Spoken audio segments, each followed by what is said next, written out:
And let me see. Let's see. So we're doing it in the winter. And we decided that this gathering would be a celebration of the 20 years that some of the Faith Trio have been in operation.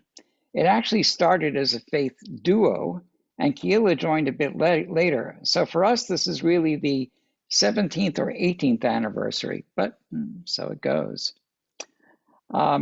We will be having a panel of a few people who will reflect on the trio over the years, and then we'll break up into breakout rooms, the equivalent of the tables at our dinners. We want each table, that is, each breakout room, to include as much as we can of people from each community. So I want you all to rename yourselves and I'll tell you first how I want you to rename yourselves. And for those of you who don't know how to do it, I'll tell you how to do it. So if you are with the ICCNC or are coming from the Muslim community, you're going to put the letter I in front of your name, I space, and then your name. And if you are with Kehillah, or the Jewish community, you put a K space and your name. And if you're with Montclair Presbyterian Church, you put an M space and your name. You can see that some of us have an asterisk. That's for the people who are going to have speaking roles later on. But the way you do it is take your cursor, put it in the box with your face in it, and when you push down, you'll see in the upper right-hand corner 3 dots. Click on those dots and you'll see below it, it says rename. And then do that. Change your name to, in my case, it would be K, Rabbi David. In Betsy's case, it would be M, Betsy King. And if you're with the Islamic Culture Center, I space and your name. So assuming that you're all doing that, let me continue talking a little bit while you're doing that renaming.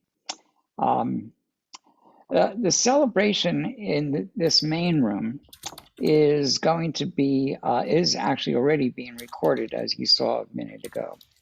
But our breakout rooms are going to be confidential and they won't be recorded. We've assembled a website for you to add your memories and thoughts about the Faith Trio. Already there are some fascinating contributions in there. They really were engaging for me. So I encourage all of you to read these after our gathering and over the coming days as well. And we would love it if you added your own thoughts and memories to this. And so we're putting a link to this Kudo board in the chat, and we will again later. Also, probably in your invitations to this event, you can probably find the same link. So Jim, I see you've placed one link to the Kudo board in there. Thank you. So we're going to begin with blessings from the ICCNC's Imam Ahmad Rashad Salim and Montclair's Reverend Ben Daniels. So Imam Rashad, please give us your blessing. Thank you very much, and hello to everyone. In the name of God, the most compassionate, the ever generous in mercy. Our Lord, you've granted us this blessing of coming together in community and in sincerity, to see our fellow seekers and to hold each other in respect and gentleness. Perfect for us our sincerity and extend for us gentleness. Different paths have brought us to this moment, but we know that we're all seeking you. And it is you who has called us, you who hears us, you we worship, and we are in utter need of your mercy. Protect us, promote us in experiential knowledge, prolong for us our share in blessings and peace. Grant us a return to such gatherings of community. Allow its memory to remain with us and to remind us of our promises and possibilities. Guide us and grant us growth in our being and becoming. May peace and blessings be upon us and upon those who engage in this journey. Amen. Amen. Amen. So what I'm doing for a blessing is I've rewritten something that we say together at Montclair Presbyterian Church at the end of all of our worship services. We have what we call our charge, which I believe was written or at least introduced to our congregation by Karen Stokes, Reverend Karen Stokes, who was my predecessor at Montclair Presbyterian Church. But I've rewritten it as an invocation instead of as a blessing or benediction. Oh God, it is a blessing to be gathered together in peace. Together, may we hold on to what is good. May we return no one evil for evil. May we strengthen the faint-hearted, support the weak, and help the suffering. Together, may we honor all people. And together, may we love and serve God, rejoicing in the holiness that surrounds us. Amen. Amen. Well, there are so many people that we could have asked to be on this panel tonight, but we're going to keep the panel fairly short so that people will have time meeting other people in the breakout rooms, or as I call it, the tables. Or I want to start with Amina Moghadam, because she and her mother, Mina, were the very beginnings of what turned out to be the Faith Trio. So, Amina, can you tell us a bit about how it came about that you and your mother went to Montclair Presbyterian Church? Do you have any memories of that moment or any other memories of the early period of the trio? And I ask Jim to place all of the, to spotlight all the people who are on the panel, which will be Amina, Betsy King, Dr. Mavani, and Chela and Sana. So keep populating it and we'll get more of us. So Amina, I asked you first, tell us a little bit about that moment when you came to Kihila with your mom 20 years ago. Hello, everybody. And Rabbi, how much time do I have? Well, take about 3 minutes at the most, because we're going to have more conversation as well. Okay, sure. Hello, everybody. It's very nice to see everybody and seeing that everybody is healthy and well after these 3 years of this very hard 3 years. So it was about 20 years ago. It was right after 9/11 that my parents, my family, they were living here. Me, my husband, and my son. At that time, we were living in Iran. So I came here for a visit to see my parents, and it was right after what happened for the 9/11, and we were very. I was very. How should I say that? I was very surprised with the wonderful offerings and kindness of the whole Montclair neighbors right after 9/11, because my mom, as most of you know, is the only one in that community that wears hijab. And after what happened, we received so many nice letters and kind offerings and so much support that if we were by any means afraid or frightened of what happened, if anybody can help us, and that we are not alone in the community. And it was just so much love. So me and my mom, we decided to just go and say our thanks to the church. We just walked over and we were greeted very nicely with the community in the church. And then they asked us what we were there, and we kind of told them this is the reason we are here. And it was that simple. It wasn't anything complicated. We didn't have any plans. We were welcome, and it just happened that simple. Mm-hmm. Well, Betsy, you can take it from there. So how did, from these simple beginnings, something develop? Yes.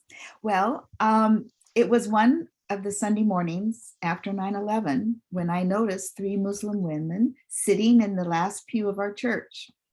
I was intrigued and I went to them at the end of the service, and along with others, invited them to our coffee hour.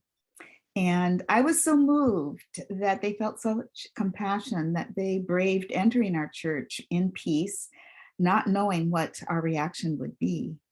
Through our introductions, I learned their names. Your mom, Amina, is Mina Mogadam, and then your sister is Adila. Ali was probably too young to come. He's a grown man now. They, like she said, they just lived up the street from the church. So I wrote their names down and I got your phone number and I said, you know, I'd like to return the visit. And I don't really remember anybody but Roger. Roger mentioned that the two of us then went to the Islamic Cultural Center. And this is the first time I'd ever heard of them. That was way back when it just didn't register to really know our neighbors and other places of worship. So I was amazed with how welcoming everyone was. Dr. Mavani, you especially were so gracious and really made me feel like we were honored guests. And it really touched me. And I know the others also.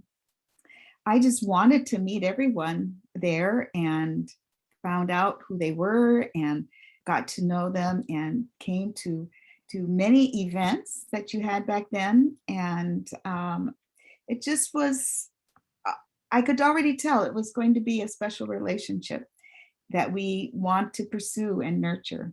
And here we are 20 years later. Amen. Dr. Mavani, why don't you take it from there? You were one of the first spiritual leaders of the group. And do you have any recollections that you'd like to share about the early times of the Faith Trio, or why you became part of it and what it meant to you? Sure. I think after the visit of the Muqaddam family, Reverend Scott Powers took the initiative, and I think he asked to see if he can reciprocate the same kind of generosity and visit to the Islamic Center. He paid us a visit, and this was the beginning, I think, for the ICCNC, the Islamic Center, to come out from its cocoon and its silo. And we used to be an insulated community. And I think Reverend Scott Powers and Betsy and other members of the Montclair Presbyterian Church, they were the ones who, I think, it was a catalyst that motivated us to come out of this cocoon. And we began to realize that there are people with whom we share our ideals, our challenges, our pain and suffering, and then they are right there to support us.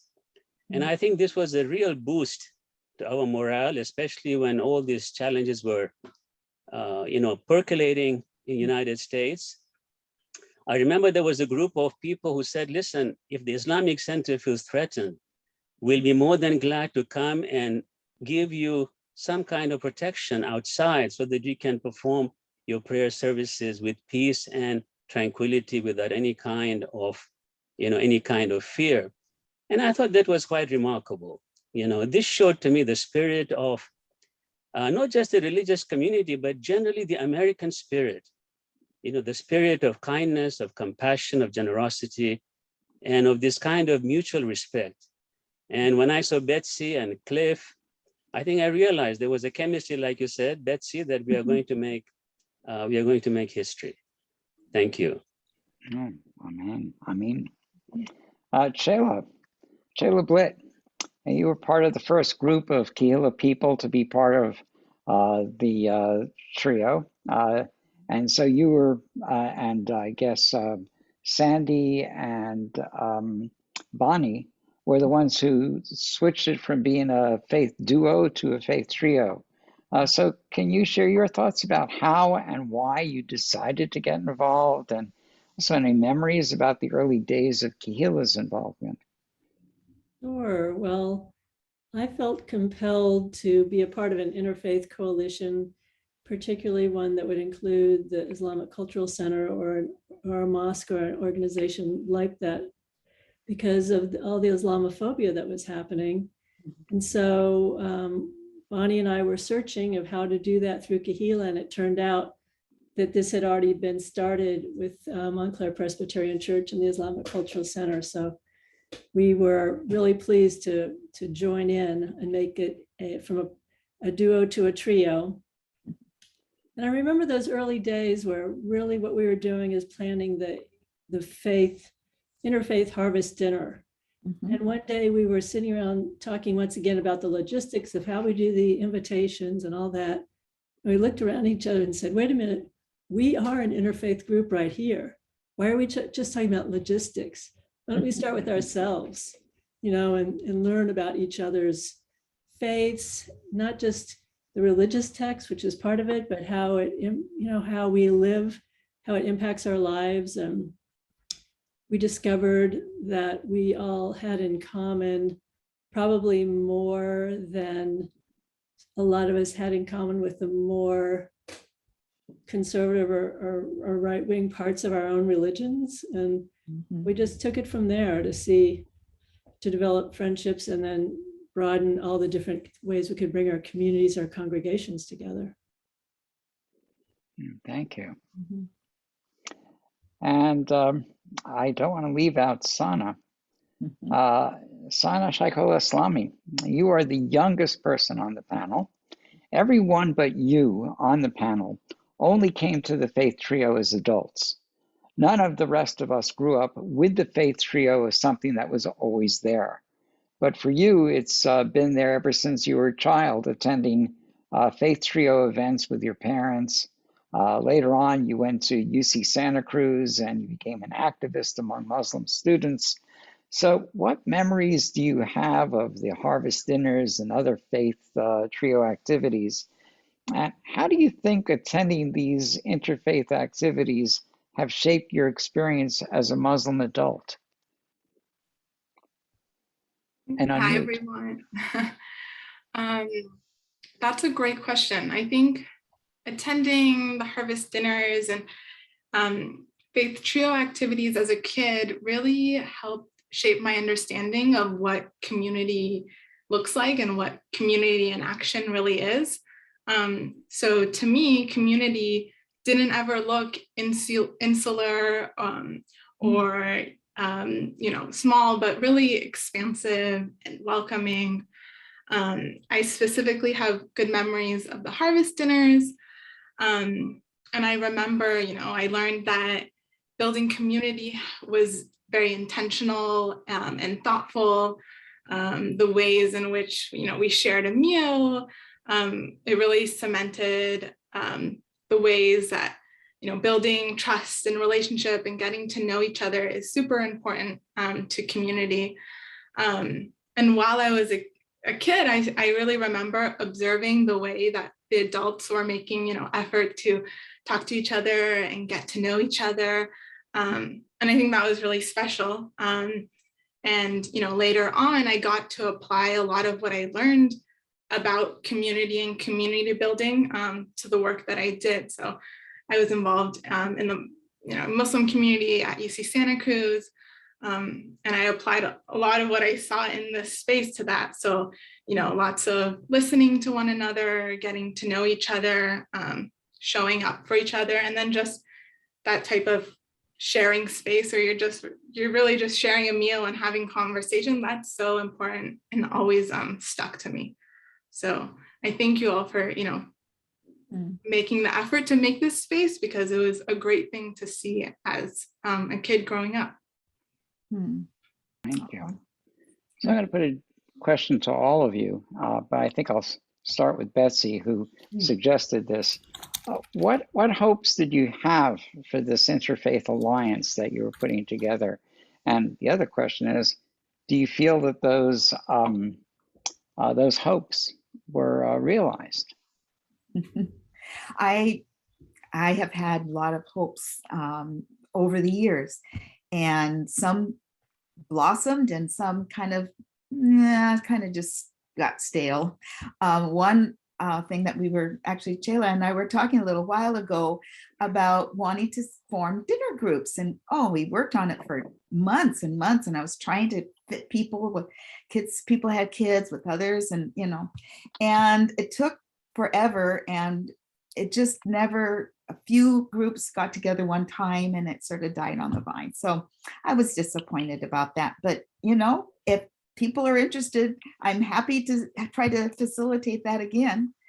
another thing that I did, and we just did it once, was to have a women's group get together a Saturday morning, and it was wonderful. There were lots of ideas and lots of fun, and everybody said they wanted to do it again. But then when I reached out to the people and I said, well, let's plan another one. Oh, well, I'm kind of busy then, and you know how it is. So that didn't happen either. But again, maybe there's some people now that would like to do something like that. So I was thinking if people want to just put it in the chat, if they're interested in finding some more opportunities like a women's get together or some kind of dinner group, put it in the chat. Or you could also write in the kudu board that Rabbi David, you mentioned already, and maybe we'll mention it again during this evening. It'll stay in the chat. Yeah. Other people have thoughts about what they might have hoped for at the beginning of the process. I know you got sucked into this, Dr. Mavani, and you've already spoken about how it broke the isolation of the ICCNC, and I wonder if that was a surprise to you that it did that, or was that something that you were hoping would happen? Well, it wasn't something that we were anticipating, Reverend Cooper, in the sense that, you know, we always emerged as an insular community. We were new immigrants.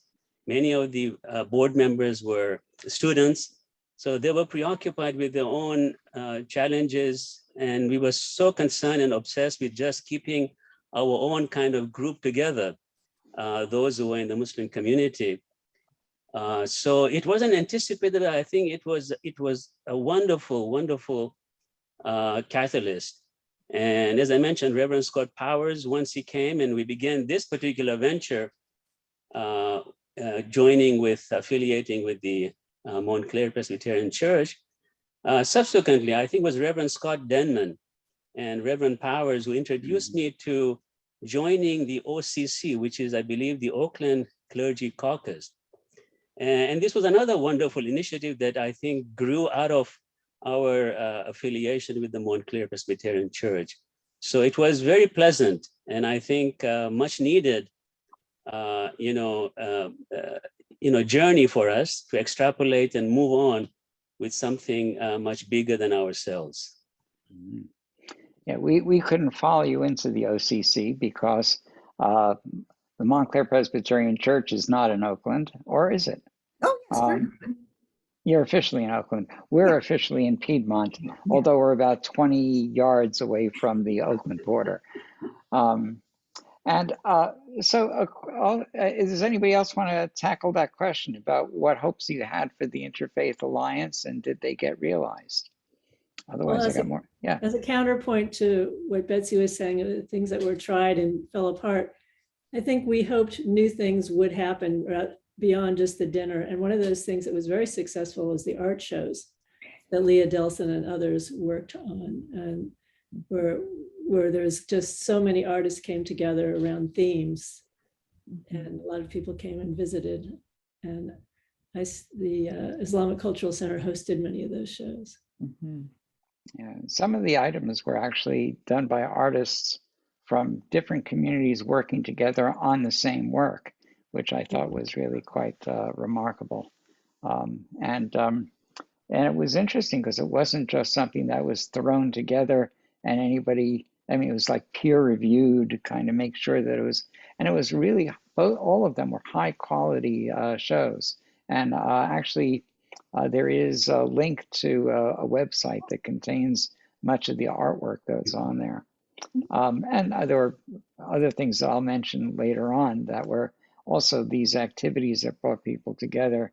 But at least right now, I want to mention that people work together at the Alameda County Community Food Bank on a regular basis. And by just spending a whole morning sorting vegetables and rutabaga or whatever, they actually managed to create connections. And I don't think it matters as much that people necessarily had continuous ongoing contact with everybody, with the people from the other congregations. I think what I saw develop was a sense of comfortable interaction, a sense in the same way that Dr. Mavani was talking about breaking of isolation. I think on an individual basis, there was also a breaking of isolation as well. So, well, that brings up my next question, which is, what do you guys see as the value of having interfaith alliances at all? Why bother?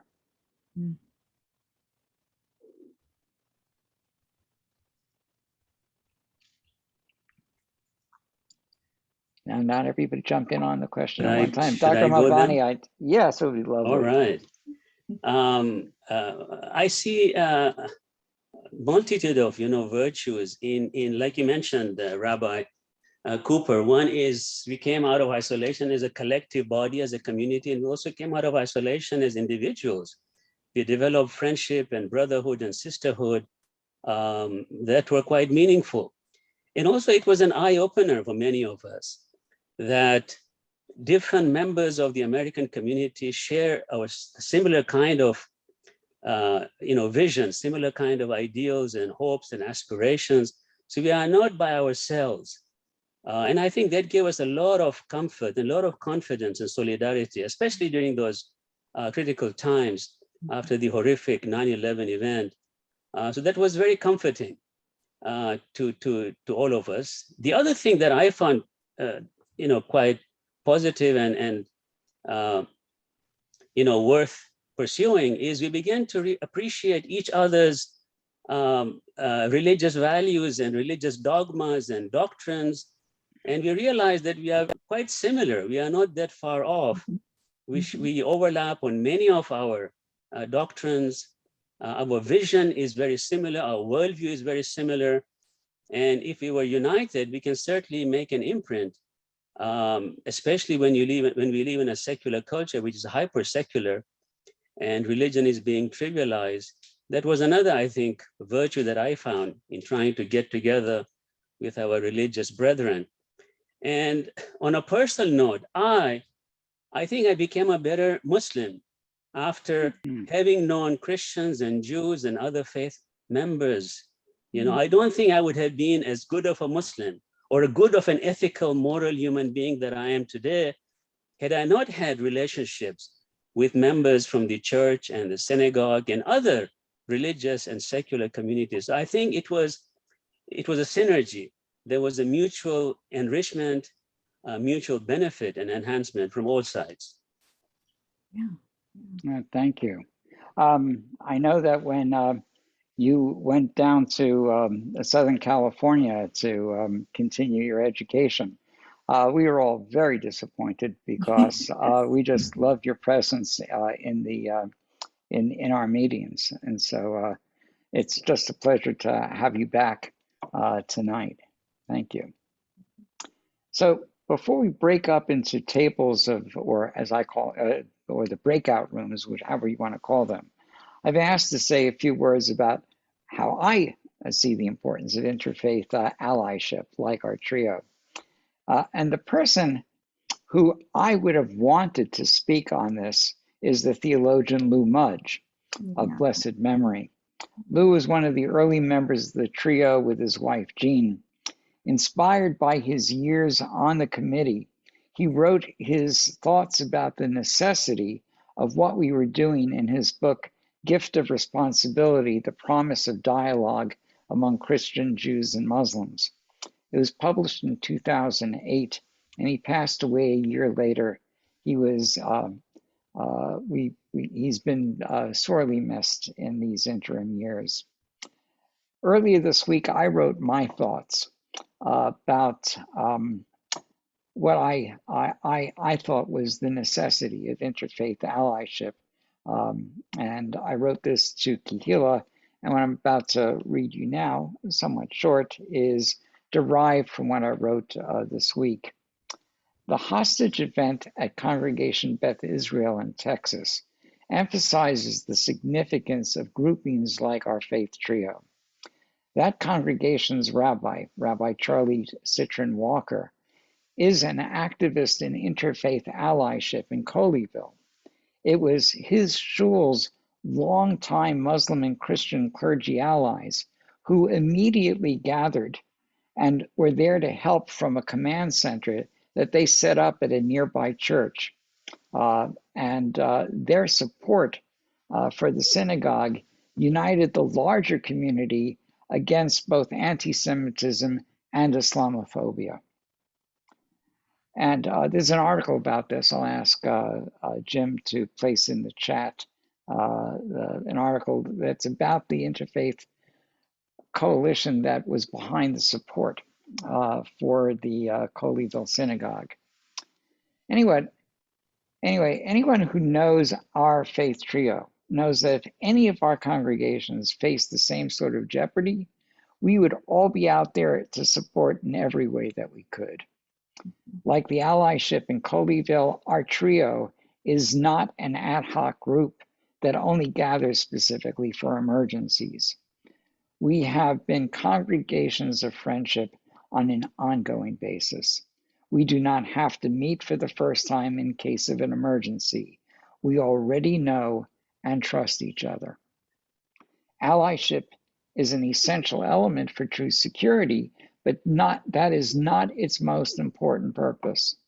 Our faith trio representatives have met almost every month for 20 years, planning together, studying together, celebrating together, supporting each other during moments of crisis, sharing our spiritual outlooks, our art, music, poetry, and joint activism.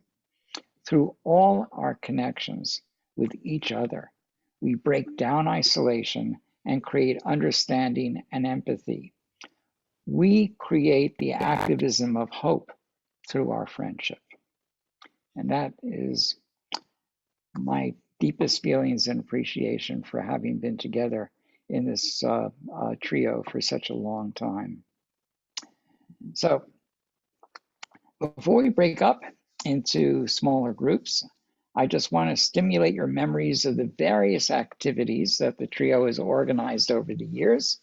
There are some of these are repeating from things we've already said. There are the annual harvest dinners, the interfaith art exhibitions, poetry readings, volunteering together at the Alameda County Community Food Bank. We've prayed and marched together in support of strong measures to fight global warming. We've done conservation work together. We've had interfaith dialogues and learning, and we have visited each other's congregations to witness how each other worships. So, Jim, I'm going to ask you to place a bunch of questions or ideas into the chat. There they are. It says, starts with share with your table. The idea is that we place these series of things for you to share in your group, but no one person in your group is going to be able to address all these items. And there are other things you might want to share that I haven't listed. So just consider this a stimulation for conversation for the purpose of just getting to know each other a bit. Please be sure everyone has a chance to speak. So it's now 8:16, and we'll go until 8:40. So that will give us about, somebody has to subtract 16 from 40. So I guess that gives us about 20 minutes. Yeah, 23 minutes or so. Mm-hmm. So I'm going to ask that in your groups, be sure to make sure that everybody has a chance to speak. So you might want to keep your comments short for a bit. And then if it turns out there's more time, just keep on talking. And we will give you a 5-minute warning and then a 2-minute warning, so you'll know that you're coming close to the end. So we're going to break out into tables right now. Please imagine that you're eating the food of one or other of our congregations, and that we're sipping on iced tea and schmoozing together, as we say in Yiddish.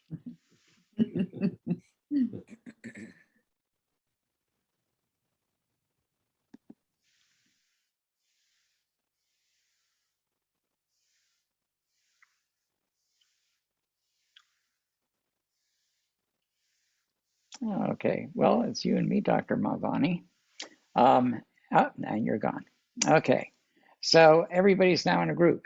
Good.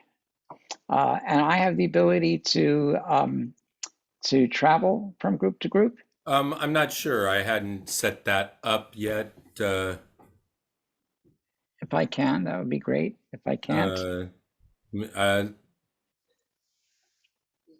give me a second and see how do I do that? Let me see.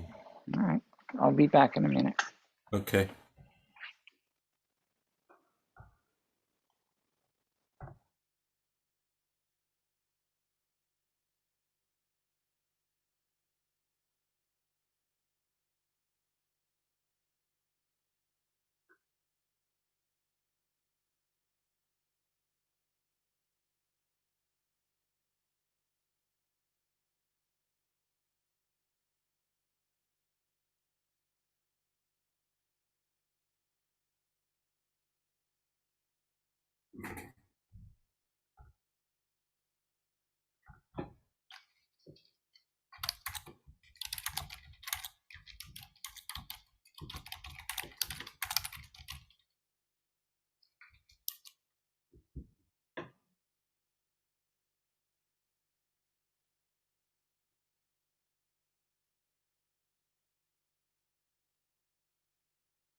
There are a few people that haven't joined groups for one reason or another. I'm Where are asking they them if then? they need help. Where are they if they're not in the main room? Well, I think they are still in the main room. I see Oh. 7 people here, I think. All right, well, I actually can make this a group if you want. Are they in different congregations? Also, could we? I guess I'll make I'll view this as a gallery. All right, so I see who's here. I see Ali and Hassan and Agdas, Ali, another Ali, and Fahim. So it seems that People can many, unmute themselves. okay, and they can even make themselves apparent. Would you? I asked them Anybody? all to unmute. And if you would like to, any of you who are here would like to be assigned to a group, let us know. Well, some of you are assigned, you just didn't accept the invitation. Like Okay. All right. Well, they weren't Agdas, you were assigned to room 15. If you would like to go, they would love to have you there, I'm sure. Okay. And do I have the ability now to travel to other rooms by any chance? Where would you like to go, David? Well, how many rooms are there? Well, there's like 18, 17. Wow. Actually 16, because someone's not in room, no one's in 16. 15 could use another person. They're All right, short. Put me in 15 then. And I'll text you if I want to leave. Sure.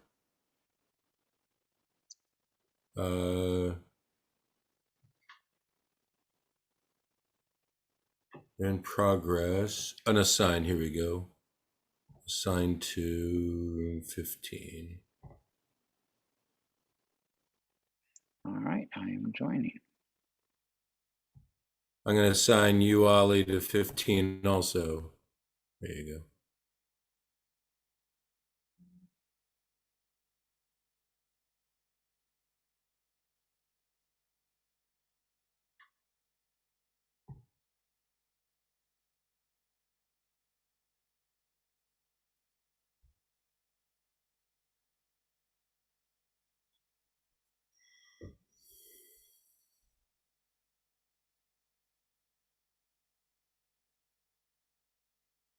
Ali Melanina and Ali Tarabi, if you want to say hi, I'm inviting you to.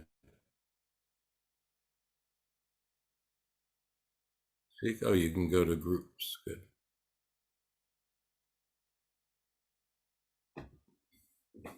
Hello, Ali Tarabi. It looks like it's you and me here in the main room.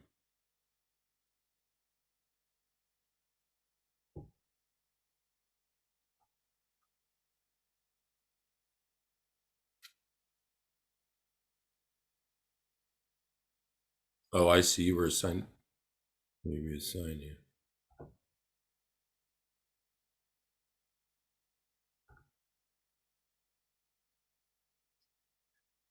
Ali, you might want to join the group. I just assigned you to a group that's not alone. You're in a group with other people now. If you want to join it, there are other people there. I'm sorry.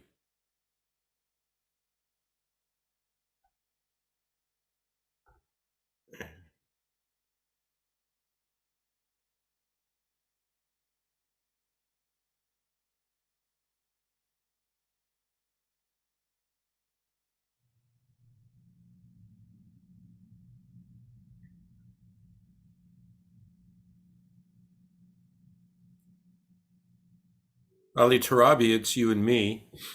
You can say hi, or I think you could accept the invitation to join a group.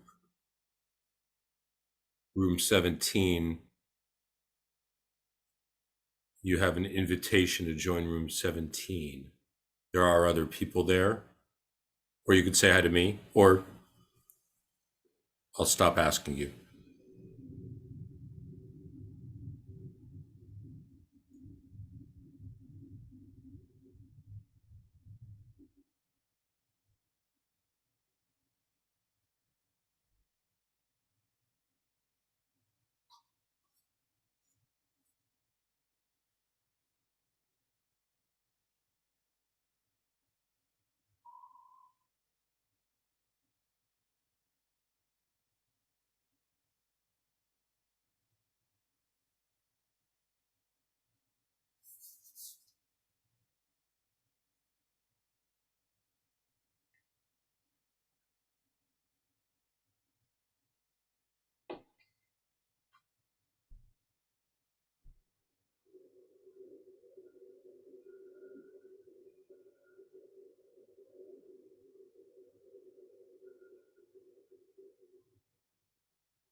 Oh.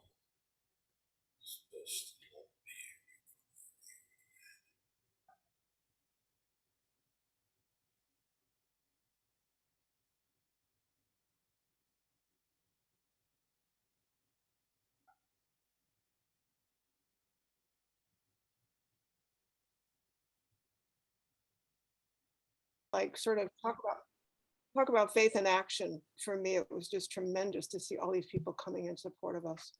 And it was just a very visceral and very clear-cut example of what it means to really be taking care of each other. It touched me very deeply. So if you want to make a comment, could you raise your hand electronically would be even best by simply moving your cursor to the bottom to the right-hand side where it says reactions, and then just click the raise your hand. Okay, so Paymon, you have your hand up. Lovely to see you. Yeah, good to see you and everybody else, all the brothers and sisters. I miss you all, and some of us grew a little older and a little grayer. So, right. So we reviewed a little bit of history before this Faith Trio. There was a bigger circle, and maybe some of you forgot. There used to be a lot more churches and synagogues involved in that. And I remember we had a big gathering at Allen Temple once, and one big gathering at an Islamic Cultural Center, and then one at the First Presbyterian Church downtown Oakland. There used to be a lot more music. And I remember Jerry Brown, who was a mayor at the time, came to one of our gathering at Islamic Cultural Center. He stuck his head in there and said, "This is a, interfaith gathering. Where is the Buddhist among you?" And we reflected on that. But one thing we talked about, and I think it's the key to the success of this Faith Trio, and I'm quoting Reverend Ben that I respect him tremendously for this statement that he made. If you remember, Faith Trio was involved, members were invited to North Bay to talk about their experience because people at North Bay wanted to start something similar to Faith Trio, and they were asking the key to success. And on the panel, Ali Sheikh al-Islami and Leah and Reverend Daniel were up there. And Ben said something that really stuck with me. He said, I used to be involved with such a thing when I was in Santa Clara. And our conversations, intimate conversations, were in parking lot, not around a table, because people didn't trust each other. He said, in Faith Trio, all of our conversations are around the table. We have nothing to talk about in parking lot. And he said, that's the key to our success, that we trust each other, that we know we could say things with, and nobody's, nobody has a hidden agenda and nobody is going to take advantage of what we say. And he said, that's the key to success. And since that day, I make sure that I emphasize to myself that these are my brothers and sisters and I trust them like my brothers and sisters. And that's the key to our success, I think. And with that, I want to thank the leadership that built that trust among themselves. And that sort of came down to all the members of the community. So now when we gather together, people feel like they're meeting with their brothers and sisters. So with that, I want to thank you for giving me the opportunity to express our feelings. I mean, Thank you. does anybody else like to share a thought that came from your group?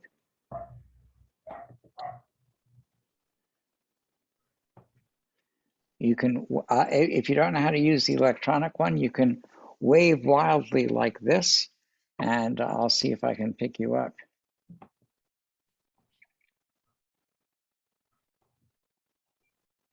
I would love to hear from Reverend Roger Powers, just his statements, his recollection. Roger, you here? Sure, yeah. Thanks, Hamid. I was only involved in the very early years. I was the associate pastor at Montclair from 2000 to 2004. And so I remember the initial meeting with folks from the Islamic Cultural Center, and then Betsy and I going to meet with their congregation, and a subsequent meeting where we invited the Islamic Cultural Center to join the Open Coalition congregations. And I remember the beginning of Harvest Dinners and the effort to reach out to the Kila synagogue. I don't remember if you were in between rabbis or what was going on, but there was a little delay in bringing the trio into creation. And I left middle of 2004, so I was not really part of the entire trio, but I'm really thrilled to see how it has developed over these years, and how this interfaith relationship has thrived. So congratulations, and I celebrate with you. Thank you. I think actually the story was that I was in the hospital for the beginning of that creation. Jim, you have your hand up. You want to comment? And does somebody else, I hear a voice in the background. Did somebody else want to speak that I haven't recognized? I did have something I wanted to offer up, if I may. That I often, interfaith work sometimes feels like we're trying to prove to everyone that we can get along. And I like the feeling of the faith trio that it's about sharing our common sense of our common humanity. And it's not so much trying to convince people, because I think so many of the problems that we face are current, contemporary, and political, and not ancient and religious. And so I appreciate the feel of the sharing tonight as not being about trying to convince people that, oh, interfaith, really, we can do it, because I think that's more of a given than we give credence to, and we need to focus on the current political things. And I want to name Palestinians. Now, Palestinian is not a religion, so they're not like a separate faith, and yet I think it's important for us to stand together with the people of Palestine, and to name them. Mm-hmm. Yeah, thank you. Actually, we do have some unity on that. So thanks for naming that. Beth, you'll be our last person to speak before we begin to wind it up. Well, thank you. One of the things, I've been around for a long time too, and it was nice meeting with in the room with people who had similar experience. But one of the things that came up for us and that I really appreciate is that we have been able over the years to work jointly and add power by working jointly on some of the social activism that's been important to us. I've gotten a lot of support from our colleagues in the interfaith trio in my anti-death penalty work, as well as in our climate activism. I think that we have found common cause in some of these important issues that we feel similarly about and have been able to work well together. And that has helped our bond, as well as, you know, the simpler sharing around a dining room table. Thank you. Thank you very much. I just want to let people know that people have been putting lots of different comments into the chat. And I hope you all know that you are able to copy the chat, and we'll give people a chance to do so before we finish up. We'll be doing a slideshow as our end, and you may want to add more comments as we're showing the slideshow in a little while. But we will basically make an announcement that we are about to close the meeting when the time comes. And if you want us to save the chat, you can do so. The way to do it is you go to the very bottom part of the chat where it's, and you'll see on the right-hand side of the very last thing, 3 dots toward the right. And if you click on that, it gives you the option to save the chat. Also, I really encourage people to visit the Kudo board that has already some fascinating and lovely pieces in it. Again, let's see, you'll see it in the chat now, about three expressions up, 3 chats up, and again. So we're going to keep this up for quite a while, the Kudo board, so people can be adding things. I visit it now every 2 or 3 days and keep on being surprised by the lovely things that people are putting in. So I want to express my gratitude to Jim Haber for his tech support for this evening's event. Thank you, Jim. It was really appreciated. I also want to thank the people who put together the slideshow, specifically Steve McKernan and Leah Delson, and all the people who contributed photos. I also want to thank all the people who over the years were active on the committee. And you'll see their names at the very end of the slideshow. And I think this time we'll run the slideshow through twice, so you really have a chance to really enjoy all the photos. And I want to end with a traditional Jewish prayer for all those who work to sustain communities of faith. And prayer goes like this: and for all who engage faithfully in serving the needs of the community, may the Holy One of Blessed Name reward them and protect them from all ailment and give healing to their bodies and forgive them for their mistakes. And may the Holy One send a blessing of success upon all the work of their hands And together with all their siblings, we say, Amen. V'chol mi she'oskim b'tzorchei tzibur be'emunah, hakdosha hibrucha, tishalem secharam, v'tasir mehem kol machala, v'tir palachol gufam, v'tislach chol avonam, v'tishlach beracha, beracha v'atzlacha, v'chol ma'aseh yidehem, im kol achehem v'achyotehem, v'nomar Amen.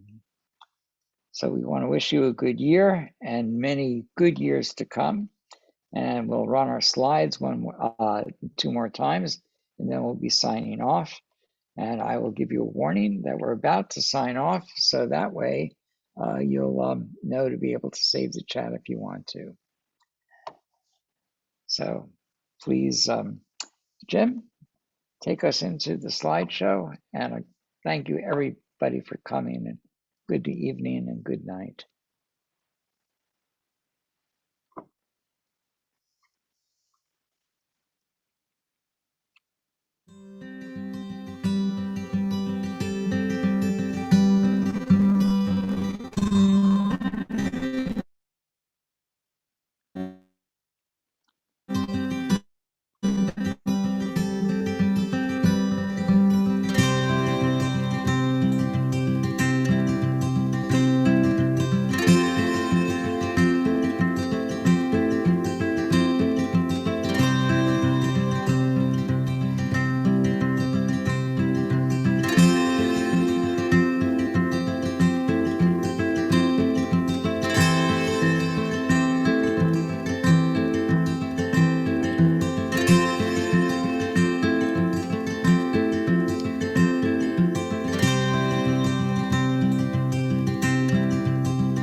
So this is the last chance for people to save the chat.